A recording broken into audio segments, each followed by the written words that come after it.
Hi guys, welcome back to another video. Today, I'll show you how to add widgets to your Android home screen. First, go to your home screen and long press on any empty space. Hold your finger down until a menu appears at the bottom, then tap Widgets. This will open a list of all the widgets available from the apps installed on your phone. Scroll through the list and find the widget you want.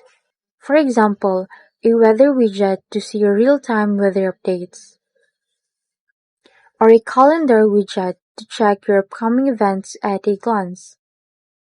Once you've chosen a widget, tap Add to Desktop or Home Screen where you want it to appear. Some widgets come in different sizes. If you want to adjust, just long press the widget and tap Resize, and you'll see resize handles. Drag the edges to make it bigger or smaller, depending on how much space you want to take. Widgets are really handy because they save you time. You don't need to open an app just to check the weather, see your task, or control your music.